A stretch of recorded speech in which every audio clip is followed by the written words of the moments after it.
Welcome to Biohacking with Brittany. Thank you for tuning in to another episode this year. I am slowly ramping up back to 2 episodes a week. I promise I will get there in the next week or so. I am on the East Coast, just north of Toronto this week. So recording and publishing has been a little off, but we will definitely get back to doing episodes every Tuesday and Friday, like I promised. And today's episode is all about mental health. This one is very interesting. I feel like mental health has become something that is less and less taboo, which is wonderful. And I still feel like there is so much to go. I think there's so much for us to learn. I think there is so many barriers that we still need to break down, almost kind of like women's health, actually. It's like we've made a lot of strides, but there's still a long way to go. And this episode is just another piece of the puzzle that helps bring awareness to mental health problems and issues and struggles beyond the basic struggles that we might kind of see in mainstream media or we might hear about. So I feel like we kind of hear a lot about, I guess there's certain ones, like certain adult issues, right? So things like postpartum depression or midlife crisis or social anxiety. So these are like buzzwords that we kind of understand now and are kind of more commonplace. What we don't talk about a lot is the people who kind of fall outside of those ranges. So the really young folk and then the older folk as well. So really young folk is a big focus of the podcast today. We're talking teenagers, we're talking kids. What does it look like to have mental struggles as a person who's, under the age of 18? It's such an interesting concept because when I was in that age bracket, this was not a conversation. This was not something we talked about in school. This was not something I talked about with friends or family at all. Like there were different ways that we would word things, I guess, like maybe you're stressed about a test or something, or you have anxiety about your friends or the person you're dating potentially. I don't know. Like there was that kind of narrative, but there wasn't really the narrative of chronic illness, chronic mental health struggles. Like day in and day out, I have anxiety going to school, or I have depression. It's hard for me to get out of bed. I'm sleeping way more than the average teenager should. So the average teenager sleeps about 10 hours a night.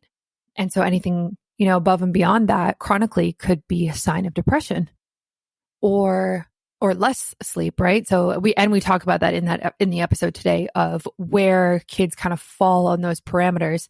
And it's just so interesting as I navigate stepping into motherhood, soon, whenever that is, and thinking about how to raise kids where mental health is not a taboo topic. So what does it actually look like though? Like I know it's easy for me to say this on a podcast and for you to listen and be like, yeah, let's make mental health not taboo and like everyone understand it. But in reality, like what does that actually look like day to day? So if you have kids, like how do you create a safe space in your home that kid who presents with anxiety can say to mom or dad, I'm feeling anxious about X, Y, and Z. And the response is, wow, okay, let's talk more about that. I'd love to hear about it. What can we do about it? I don't even know what the right response is, but like, how do you create that safe environment where kids can come to you and express those feelings? They have the language for it. They can name it, right? Like that's such a big part of any type of health issue or struggle is like putting a name on it and identifying what it is. And it's much harder to do that when we're talking mental health. When we have something like, like prediabetes, for example, we have a bunch of blood work and biomarkers that can present this landscape that represents prediabetes. And we can tell maybe with like blood sugar irregulations,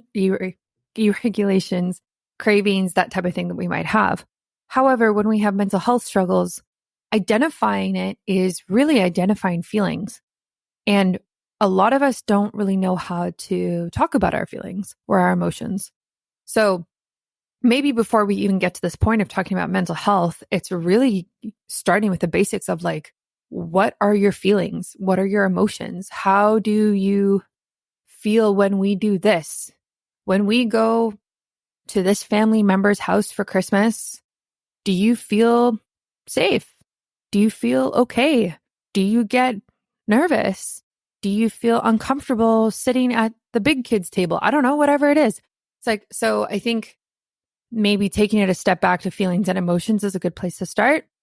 And I'm just totally like thinking out loud when I'm talking right now. But the other thing that comes to mind with this is I actually saw on, I think it was Pottery Barn Kids. I know there's like a bunch of these, but I think it was on Pottery Barn Kids. And on there was this wooden slate, let's say, like a piece of wood. And there were probably like 8, maybe 10 emotions made out of these little wooden blocks put onto this wooden slate. And I guess you just like have it on the floor, you have it on the wall, that type of thing. And in the middle is a dial. So it kind of looks like a clock, but it's like emotions. And I guess the point of something like this is from a very young age is to help kids start to identify their emotions. So say a kid is reacting in a certain way and they don't know the word angry. They don't know the word frustrated or nervous. They don't understand that yet. But maybe what you can do is you can give them something like that, like a tool like that. And on each little block of emotions, it's a face, right? And it's a color. So you can kind of picture what this would look like. There's an angry face. There's a person like, their brows are knitted together and the circle is red. I can link it in the show notes if anyone wants to buy it. And the face is red. And so like, I think it would be easier for a kid to visually see that face and be like, oh yeah, that is how I feel right now. Right. And so maybe having a safe space for mental health in a home and in a family starts with a very young age with identifying emotions and feelings and then growing into that. Now, there could be people listening to this and thinking that is so extra, that's so silly, that's so millennial. It's not necessary. Toughen up. Who cares? Whatever. You're fine. But I would argue that way of thinking is what has resulted in so many adults now having severe mental health problems. And I don't just mean anxiety, depression. I mean like suicidal ideation, meaning they can't get out of bed, they can't work, they don't know how to have a relationship with somebody. Tons of stuff like that. Tons and tons of stuff. They don't know how to interview for a job. They don't know how to maintain eye contact. So I would argue that that telling people to toughen up and not talk about it is what previous generations did. And I don't think it worked. So we're not going to do that. We're moving past that. We're trying something else and we're trying with an open dialogue. And we get into this in this episode, which I love because it's something that I haven't broached before. And I think it's really, really important. And then on the flip side of that, what we also talk about is the elderly population. So when I'm talking elderly population, I'm talking, 60 plus, people who are just more experienced at life, simply. And we talk about how to navigate these tough situations when you see your parents going through mental health struggles. And I have been there. My husband has been there. My close friends have been there. And this is really, really hard. And we talk about it on this episode in depth because it's such a different dynamic than raising a kid, right? When you're dealing with elderly populations, it's a lot of, can you teach an old dog new tricks vibe? Can you explain something new to them and them grasp onto it and go for it? I don't know. I don't know if you can, maybe not with everybody, but yeah, we definitely get into that and kind of some tactics and tools around that on what you should do if you're somebody who is facing that. So lots of goodies in this episode. Unfortunately, our episode got cut short a little bit because the power went out because of the snowstorm. So you'll kind of notice that, but that's okay. There's still so much goodness in the 45 minutes that we did have together. And I really, really appreciate Evan coming on the podcast. He's doing great things, going across the country, presenting for different schools, talking to students one-on-one, really being on the ground, understanding what's going on with the mental health in, American society today. And we obviously also talk about what you can do. So mental health biohacks, things that we can implement, things like that. So enjoy this podcast episode. If you haven't already, my baby steps course is coming out really soon. This is my optimizing preconception health course for both men and women. I really encourage you to get on the wait list. So everybody on the wait list, first of all, gets access to the course before everybody else. Secondly, you get a discount. It's going to be hefty. I haven't decided what it's going to be yet, but it will be hefty. And there might be a couple of other bonuses added in there as well. I think there's over 100 people on the wait list now, but I really, really suggest you get on there. It's going to be launched in February for the wait list, which is really exciting. And this is everything that I have done and also have taught clients on how to prepare your body for pregnancy, how to optimize conception, not be reactive to when you can't get pregnant, although it is for those people as well. But how do we optimize our bodies before that time? How do you have the highest egg quality possible? How do you regulate your menstrual cycle so that you're ovulating every single month on time, which increases your chances of getting pregnant? How do you increase your partner's sperm count, your sperm quality, motility, everything like that? So we go through my baby steps 90-day cleanse, which is fabulous. And honestly, it was what I was looking for. And it's just got so many gems in it. There are worksheets, everything like that. So go to my website, get on the wait list. The special, I've already said this, but the discount will only be for those people on the wait list because that's just kind of how these things work. So please check that out. And a shout out to Bioptimizers. I love the people at Bioptimizers. They're great. And I actually feature some of their products in my baby steps course because they are so good. So every single day I take their magnesium and probiotics and digestive enzymes. And I think that's it. Yes. Sometimes there's sleep aid. And they also have a fabulous protein powder. I was actually looking at it today. It's berry flavored. And that's the one that my husband uses when he makes protein shakes. So I love Bioptimizers. They served over 450,000 customers last year in 1 year alone, which is nuts.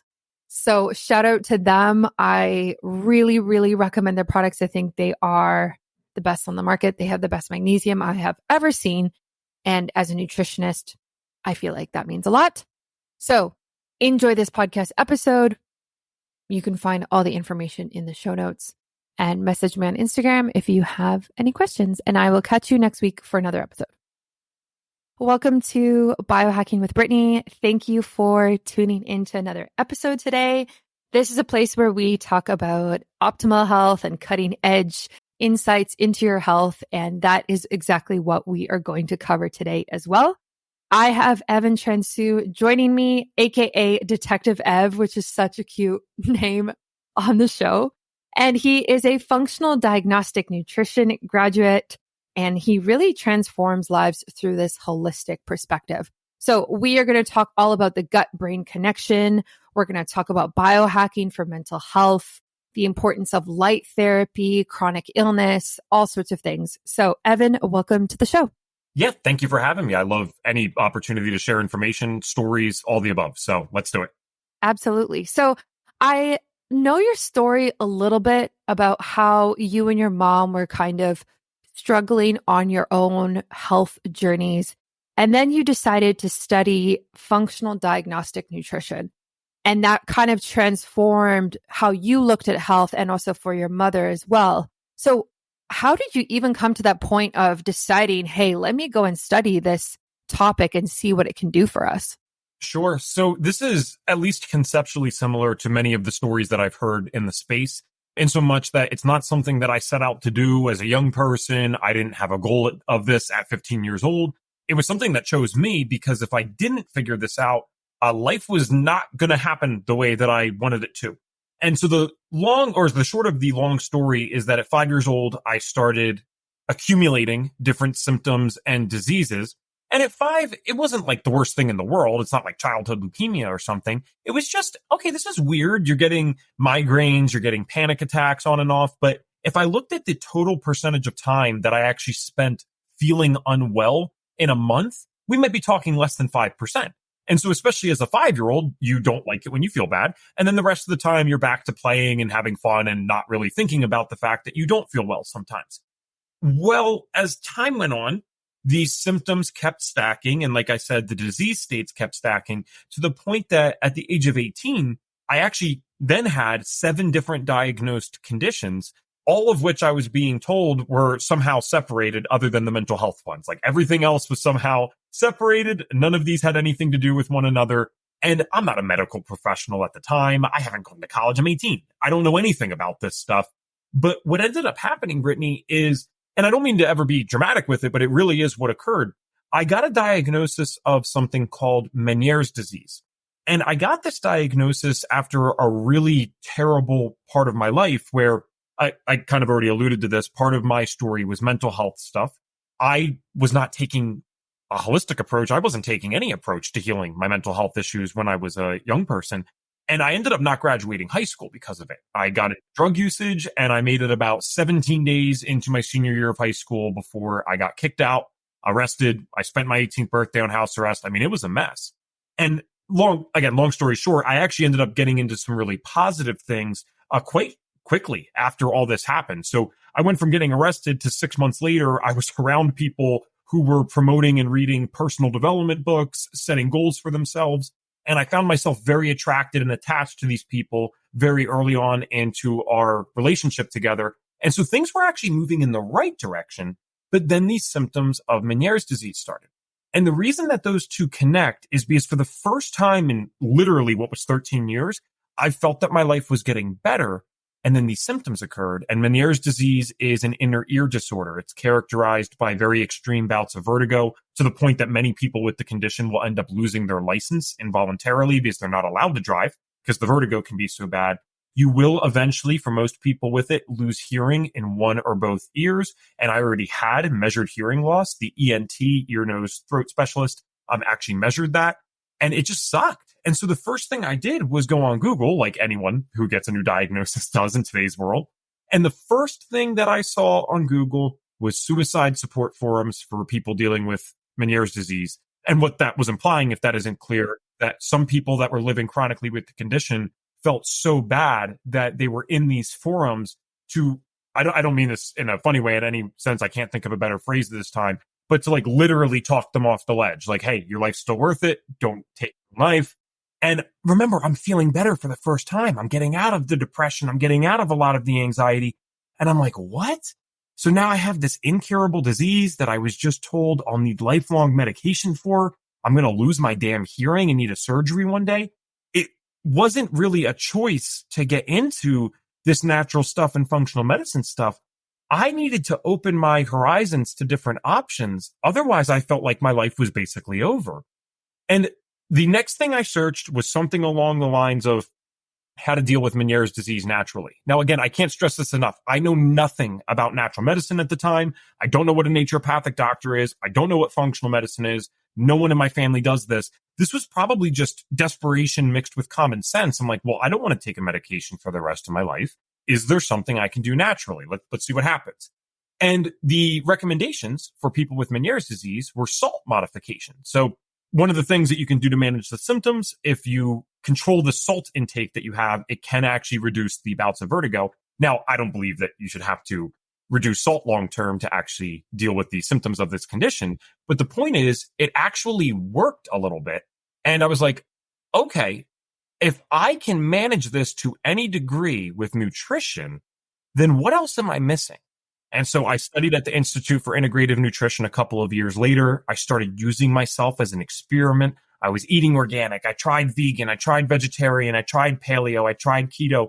And that eventually evolved into getting involved with functional diagnostic nutrition. So I'm sorry for such a long-winded answer. I promise all of them won't be that way, but that's just the context to kind of paint the picture of I never asked for this, didn't necessarily want to do this at the time. I was in a position where I felt my back was up against the wall that I either figure this out or I'm going to be living with a condition where most people with it apparently want to take their own life. I couldn't accept that for the next 60, 70 years. I had to figure something else out, and thank God I did. January is here. Can you believe it? How are you doing with your New Year's goals and resolutions? Mine are pretty easy: to focus on my well-being. And we all know that the foundation of well-being is a good night's sleep. So if I could do just one thing to improve my sleep and overall well-being, it is taking the number one mineral for that, which also helps me personally on so many levels, I can't even fully describe it. Yes, I'm talking about magnesium. Actually, I'm talking about that magnesium breakthrough from Bioptimizers.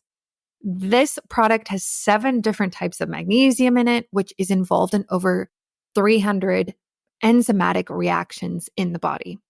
Pretty much every function in your body gets upgraded when you take magnesium, from the quality of your sleep to your brain function, to your mood, metabolism, stress levels, everything. And let's face it, even if your 2024 resolution is not to focus on your health, as it is mine, how are you really going to be able to achieve your goals if you're not sleeping well and if you're stressed out? You honestly need magnesium. So get the Bioptimizers full spectrum magnesium. It is my favorite. I take one every single day.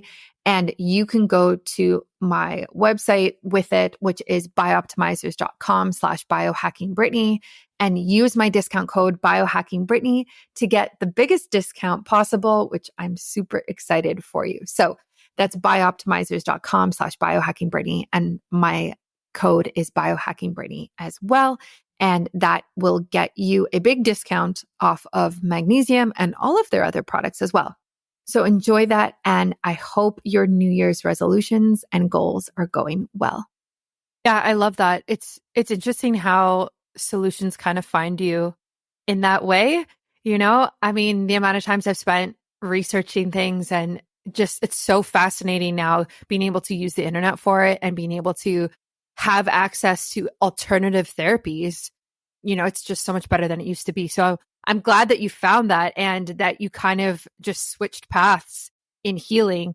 So what were kind of the most pivotal moments or discoveries that really transformed your approach to health, maybe during your new program or afterwards, that you learned from studying functional diagnostic nutrition?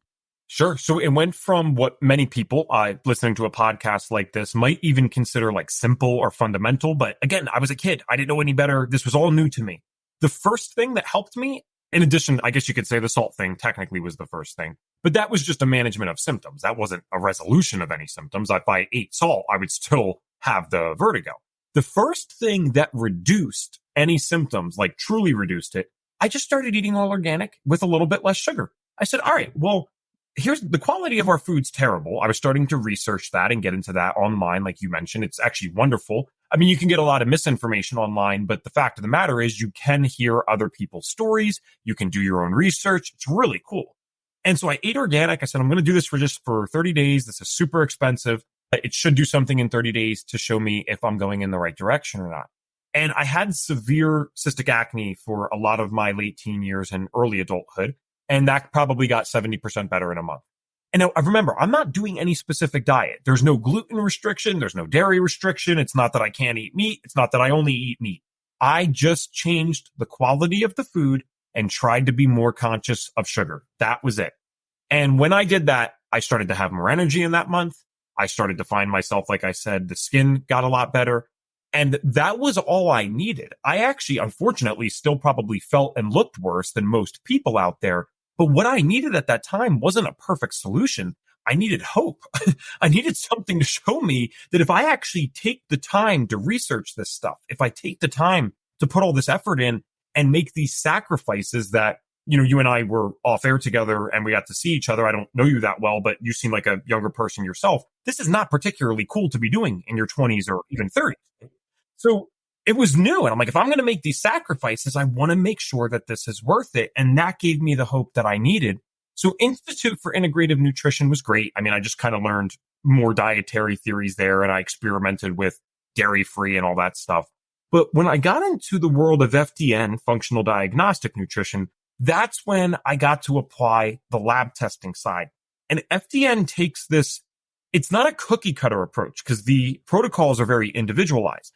But when we utilize lab testing, we actually start with the same foundational labs. It doesn't matter if you came to FDN with cystic acne. It doesn't matter if you came with severe mental health issues. It doesn't matter if you came with autoimmunity. We start with these foundational labs because these are the labs that are going to look at the systems in the body that are most likely to be out of whack when someone is chronically ill. You will not find someone who is chronically ill that does not have imbalanced hormones. You will not find someone who is chronically ill that does not have gut issues. And almost always you won't find someone who's chronically ill that hasn't developed food sensitivities or has issues with detoxification. So we actually look at that as these like blanket labs basically to start everyone off.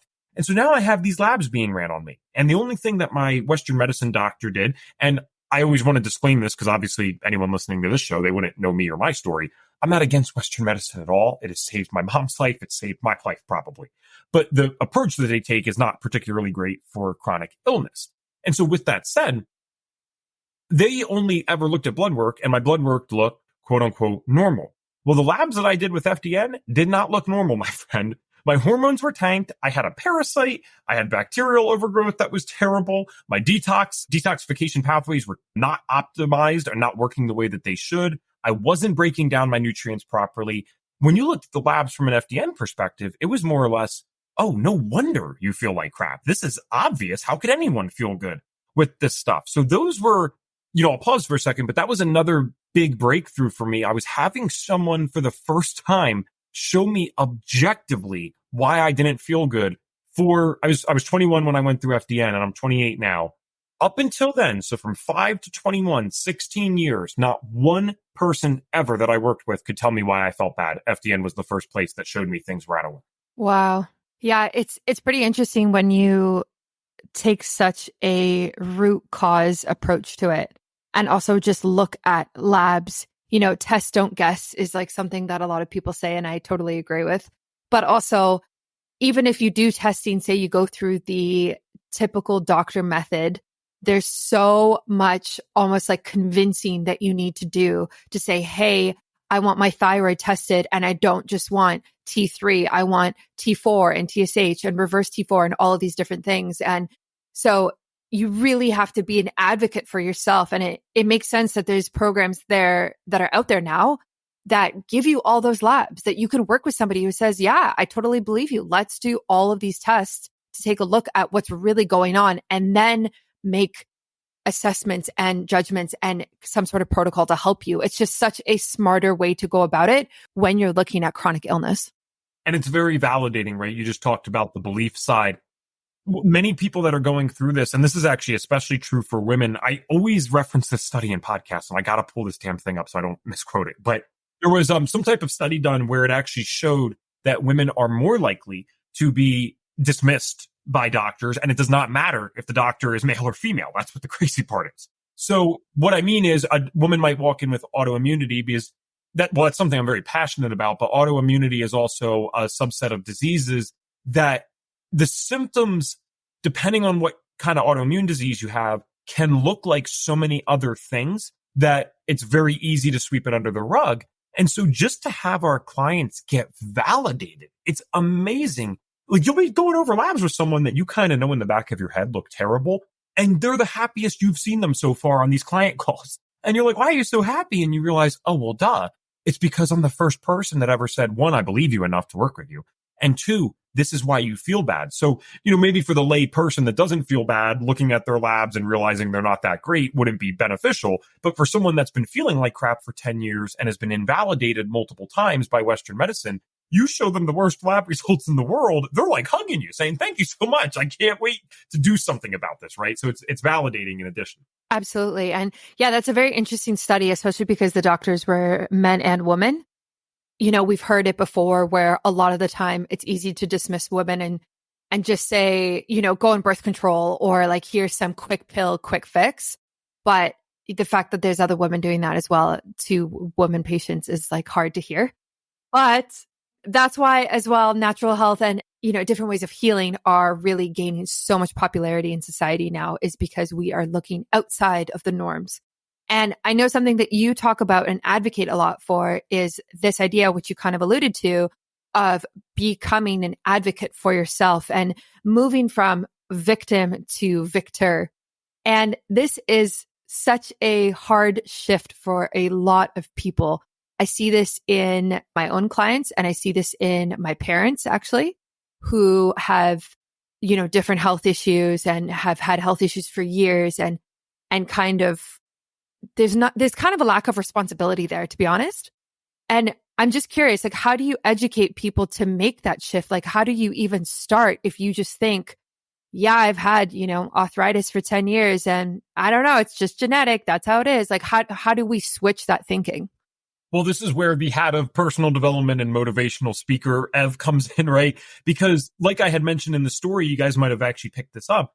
I got into a group that was personal development focused before I ever touched any of this health stuff. So that actually came, shortly before, but it came before I started studying health. And one of the books that I read, I read many, but one of the books that I read was The Compound Effect by Darren Hardy. And it was the first time that I had the idea of fault versus responsibility laid out for me. And so I was always trying to be defensive. I wouldn't say that I was doing it consciously, but I was always being defensive in the sense that I couldn't accept that the things that were happening to me in my life were my fault. I didn't have a normal teenagehood, if you'll call it that, right? Like young adulthood. I wasn't able to really relate to people in the same way because I felt so bad. I got this. Every kid has acne for the most part, like they break out, but it was humiliating levels of it. I just felt like crap. I was angry. I'm doing these drugs. It wasn't normal. And I wanted to blame the world. I kept asking, like, why is this happening to me? This isn't fair. All my friends are talking about the colleges that they're going to. I'm failing out of 11th grade and I'm not even a stupid person. I'm actually good at school when I'm healthy, but everything's going badly. And when I read in that book that there's a difference between fault and responsibility, it changed my perspective. So responsibility does not mean that something is your fault. If I'm born and I have certain genetic predispositions that are not particularly useful in today's modern world with all these environmental stressors and toxins that we have, because I do believe there's a genetic predisposition side, but it's really all the environmental stuff and the poor diets and the lack of sleep that are activating these genes more or less. That's not my fault. Of course it's not. It's not a 5-year-old's fault that their family's feeding them gluten because they don't know that it's a sensitivity for them. And they didn't ask to have these genes that actually cause these issues with certain things. Like I said, in our environment, that's not my fault. But what it is it's my responsibility to get better. It's my responsibility to take the action and do the research and start studying this stuff.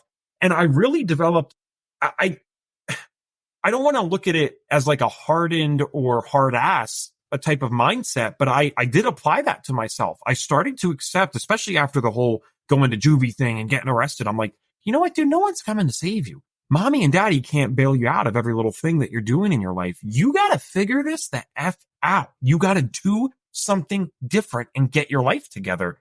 And so that part doesn't necessarily need to be applied to people because maybe they look at that as too hard. But the way I would pose it to someone in a more gentle way is, what is your other option? What's your other option? If you're dealing with a chronic illness that's not necessarily your fault and you refuse to take personal responsibility for it, and you haven't gotten help for, let's say, 10 years with arthritis, like you were mentioning, what's the alternative? It's not working when you go to the doctors. The only option is to take personal responsibility for what you can. Say, you know what? I didn't ask for this. No one would ask for this. But what can I do differently that would lead me to better results? Or sometimes it helps, Brittany, I find at least, to separate ourselves and put us in the third person. So I started asking, all right, if Evan, me, of course, if Evan wanted to be someone who was going to do something with his life and not just be known as a high school, technically on paper, this is terrible. I both have been expelled from a school and dropped out of the school district. So I have both of those wonderful accolades on paperwork. If I was going to act like someone who was going to get his shit together and get things moving, what would that person do? If I was going to act like someone who is going to get their health under control, what would that person do?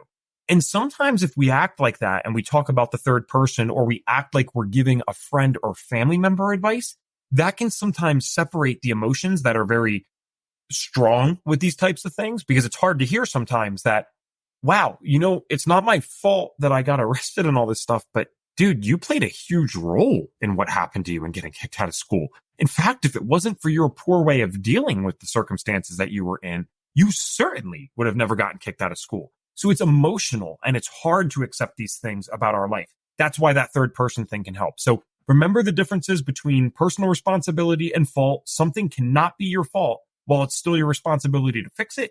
And then separate it. Use a third person perspective. Use a friend or family member perspective and ask, what would they do if they were trying to solve this problem? Those are two things that I think can be, to answer your question, very useful in the beginning. That's how we can get started with this new lens of personal responsibility in our life.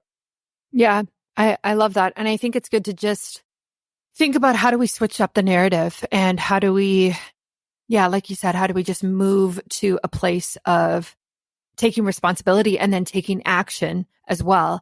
So I see this a lot of kind of just like what I said of, hey, I have this this diagnosis, whatever it might be.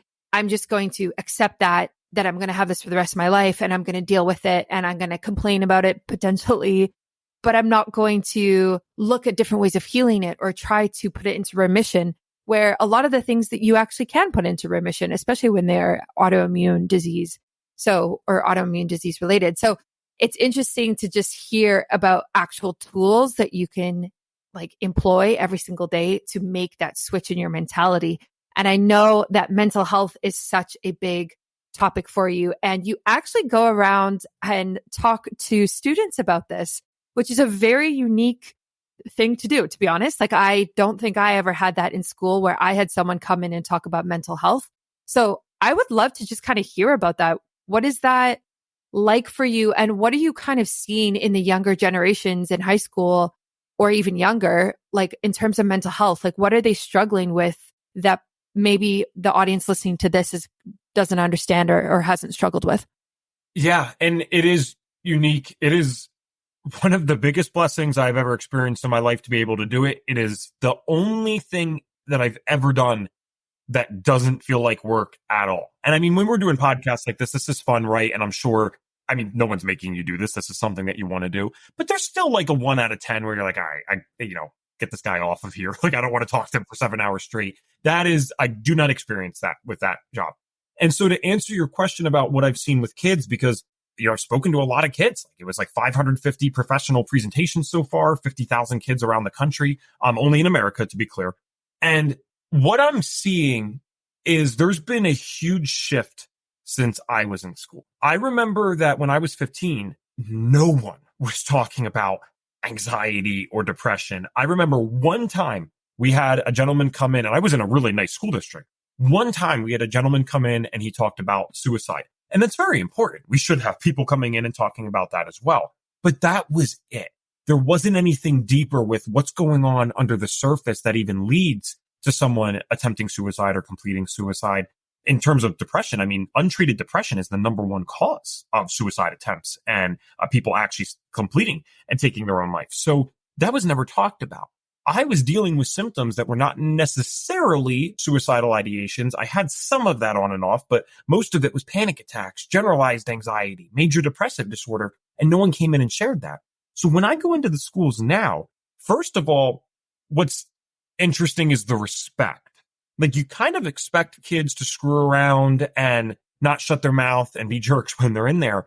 But the only time that ever happens is if they don't even let me get a word in to begin with. There's a very small fraction of schools that the kids, they're there to give you hell, right? And you're 30 seconds into the presentation and they're going off on you.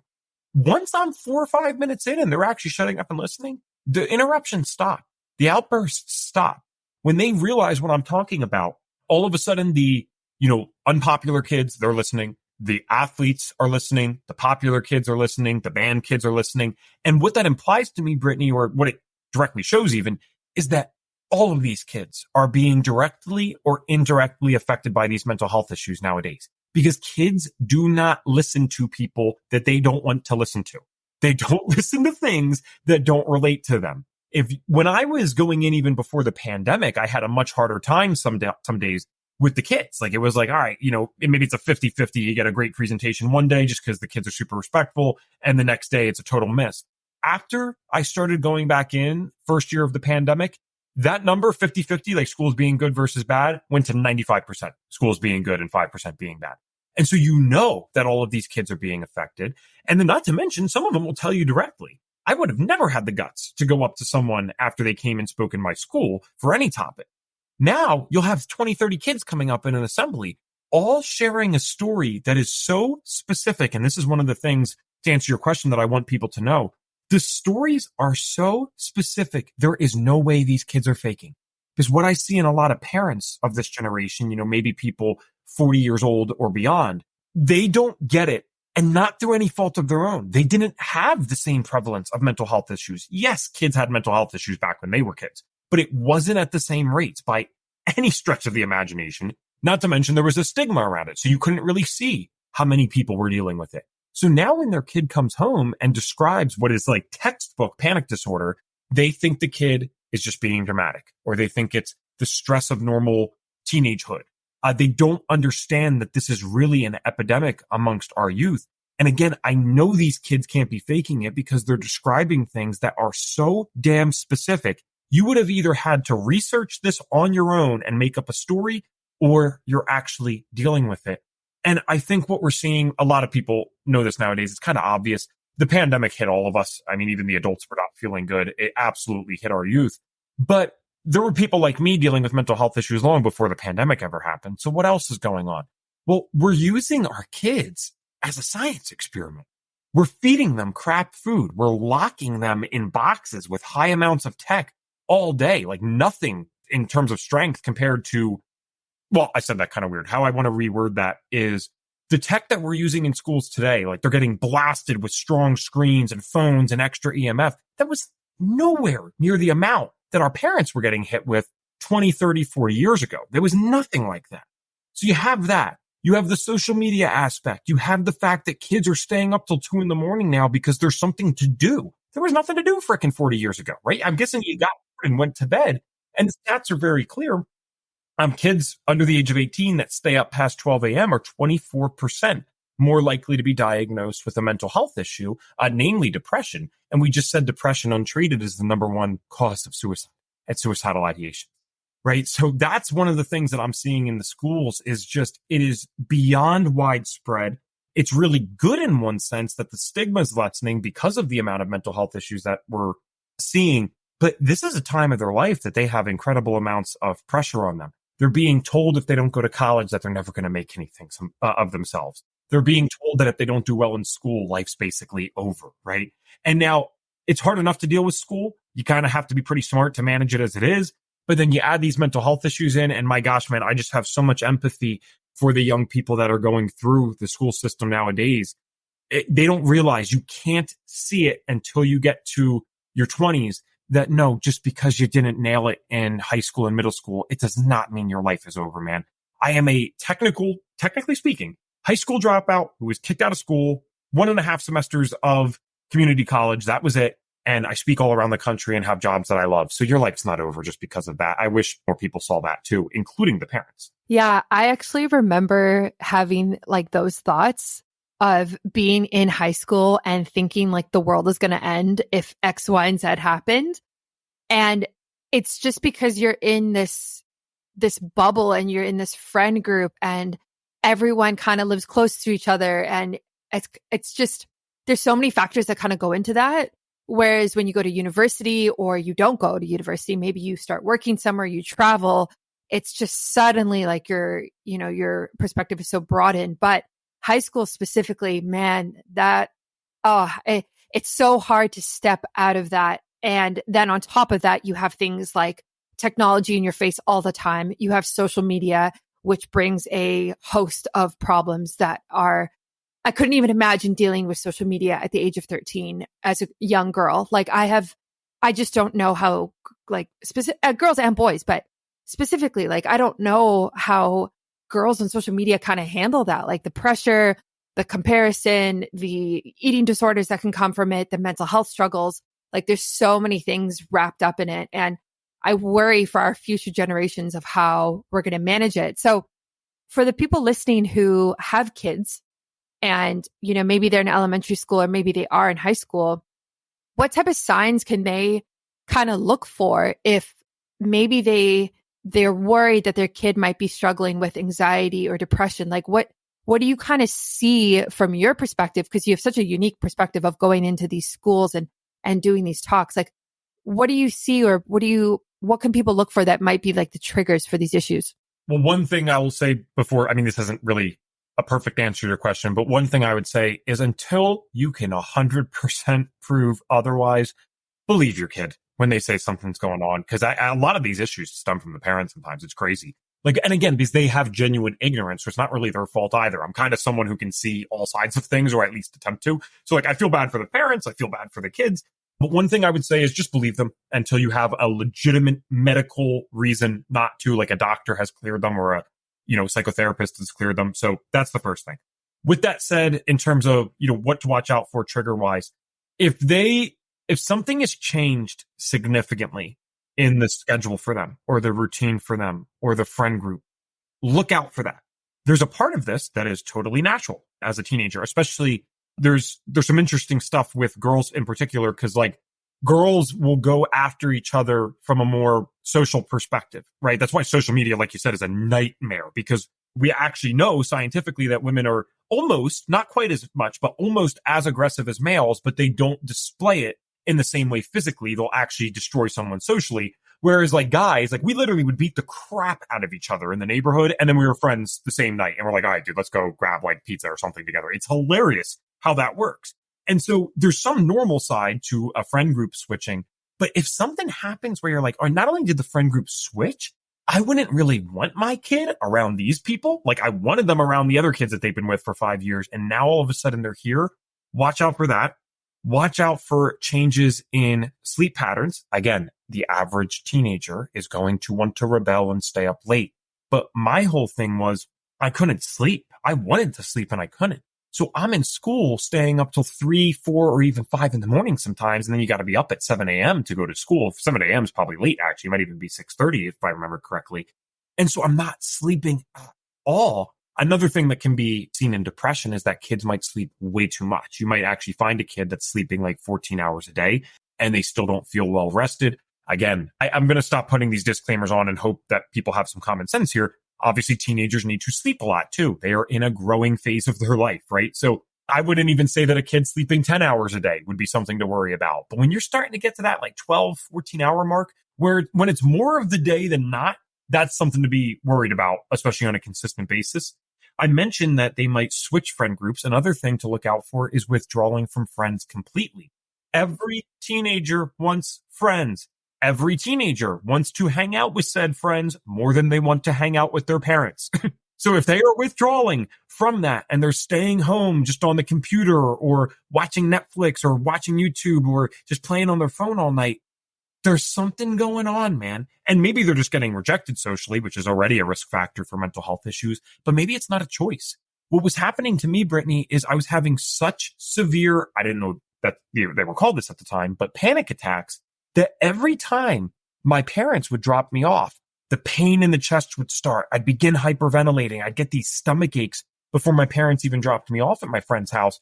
And so we ended up in this cycle of my dad would drive me somewhere and I'd be like, I can't go anymore. I got to go home. I have a bad stomach ache. Now, my dad is a wonderful person. God bless him. But he certainly does not understand mental health that well. He understands it's a little better now, but not back then. And so he kept thinking that I was playing this game with him more or less, where it's okay, Ev, did you actually were your friends actually meeting up or what's going on, man? Come on, you got to tell me this stuff. So now I have the stress there too. So watch out for hey, they tried to go out, but now they're back in.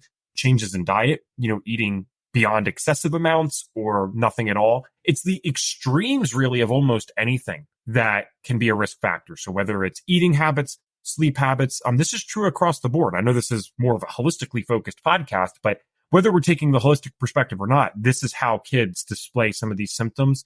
So I'd watch out for that. And the final one is if your kid is smart, school is their thing, And that was true for me. And I don't mean that in a bragging way. I was certainly not good at sports. I always make a joke that all the juice from my brain went from the sports side to the school side.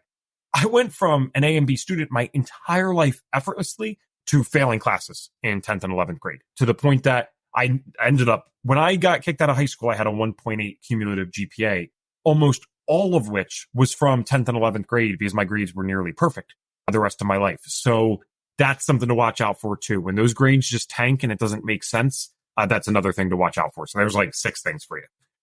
I think those are just such good suggestions. Honestly, like watching for changes in patterns of behavior is really smart, and being an observant parent as much as you can. And mind you, like I am not a parent yet. So this is totally, there's asterisks everywhere with this, but it just makes sense whether you're sleeping more, sleeping less, or friend groups, or changes in academics and how they're performing in school as well, or even in sports and wanting to show up or not show up. Like that's such a good indicator that, hey, something's going on deep inside that they probably haven't vocalized to you. And you have to create a safe space for them to be able to talk to you about it. And I don't know if it might be getting better now because mental health is far less taboo than it used to be. So there's probably a new wave of parents who are creating a safe space to be able to talk about mental health. But I'm not sure if the current teenagers have the parents that are doing that. Maybe, but I think that will come right now with people having kids today, millennials, and that type of thing, because we certainly didn't have that necessarily. Like there was a little bit of it of, very obvious things like, oh, you're crying. Okay, what's wrong? But not necessarily like, how are you coping with this? What do you have social anxiety? I noticed that you don't look people in the eyes. Like what's going on? Like just those types of conversations are things that I personally didn't have. I know my husband didn't either. So it's just interesting to hear. Yeah, I just think about this a lot as someone who is planning to have kids soon as well, of like, what can I do to create a safe space so my kids' mental health is really supported from day one? That's excellent. I love, they're going to be very lucky to have you guys if you're already into this stuff. Yeah. Like super healthy babies walking around. That's awesome. Yeah, absolutely. I just want to also flip the script a little bit.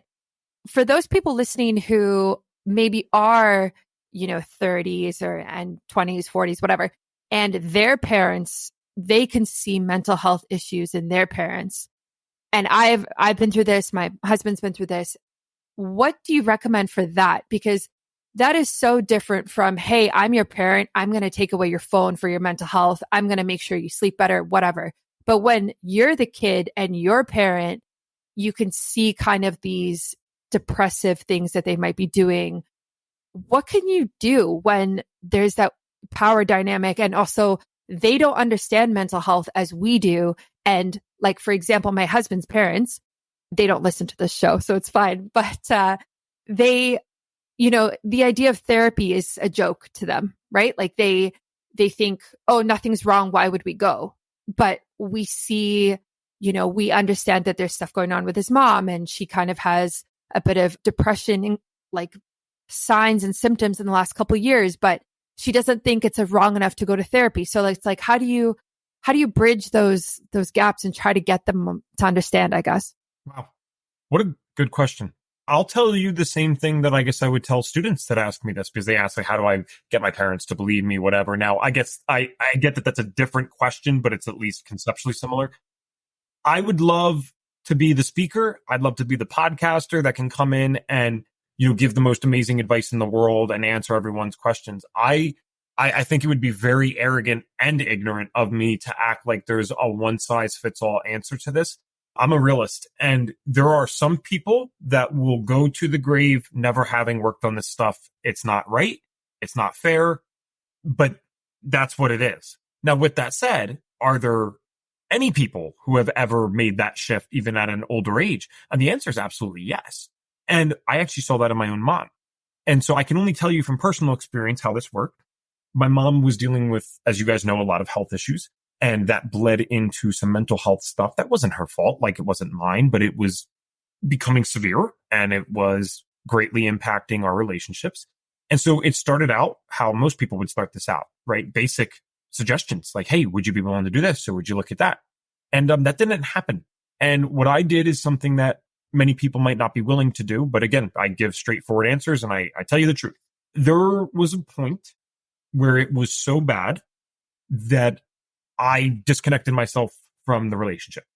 And that was for about a 7 or 8 month period at around, 22 or 23 years old, where I was like, this is not healthy. There is absolutely 0% willingness to progress in any positive direction. I mean, it's one thing if someone's working on stuff, right? I thank God that I had people that stuck with me while I was working through stuff. There's something to be said about that. But I can't blame anyone for not being in my life anymore when I was at my worst. Because it sounds so funny because it's like a kid, but it really was bad. Like at 17, 18, I was a tornado that was coming through and you better watch out. And there's nothing that you're doing to stop a tornado, right? All you can do is run away from it, I guess. And if that's happening, I think we need to normalize saying, hey, this is hurting me right now. And I'm not wrong. If I'm asking the tornado nicely to stop and the tornado is not stopping and they're not willing to change, you're not a bad person for saying, well, you know what? I'm going to get the hell away from this right now. And I'll leave that door open. I'll let it know, hey, if you want to stop hurting me and this relationship, 100%, let's get back to it. And the second that you're willing to do that, I'm willing to do that. But until then, this is completely counterproductive. This isn't helping anyone. And those were a rough 7 to 8 months. There wasn't a lot of progress during that time. And then all of a sudden there was. And my mom was very willing to work with an FDN practitioner. I didn't think it was a good idea to work with me because it's never a good idea to work with family in those situations anyway. But we also just needed to separate our emotions from the situation. So it was good to have someone else. And she went to therapy for 5 years and ended up getting an incredible amount of benefit from that. It's a changed person. You know, it's one thing to go back to a baseline. She went to so far above average with how she helps situations that she ends up, playing pseudo-therapist with many people in her life at the place that she works because she just has so many useful insights and tips and empathy for other people. So, sometimes the toughest decisions are the right ones. And Brittany, we also need to recognize here that I could have made that decision and my parents could have said F off and nothing ever changed, right? That's a risk that was there.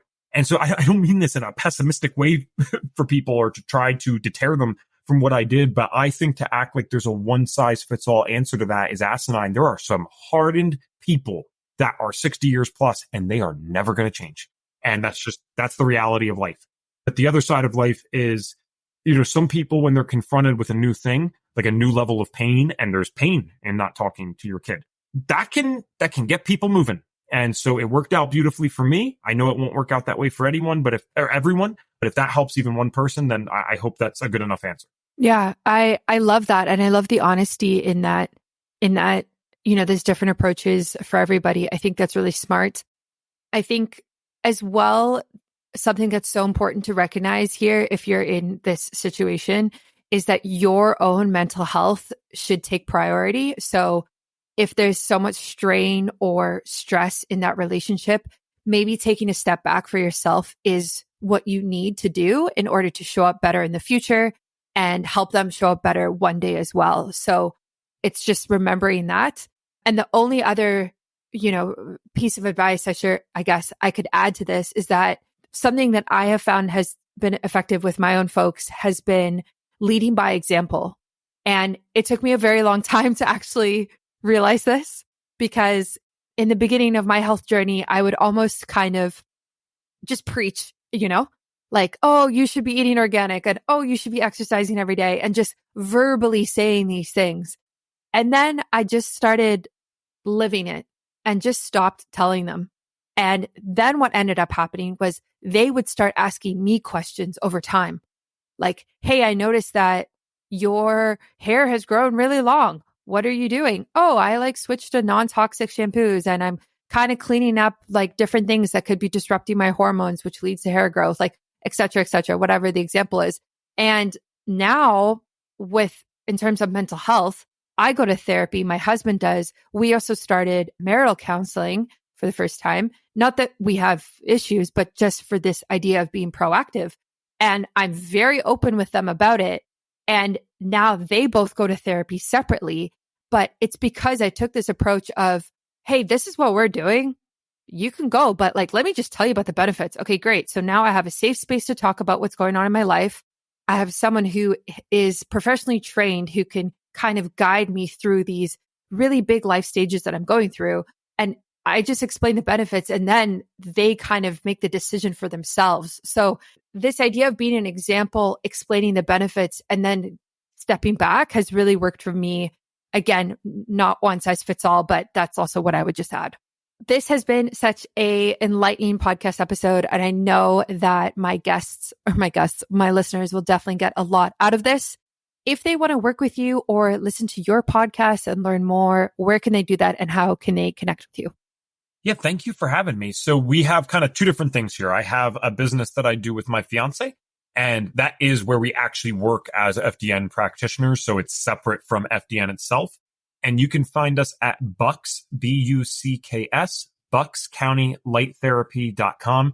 We actually have an in-person business, but we take clients remotely as well. So you can check us out there.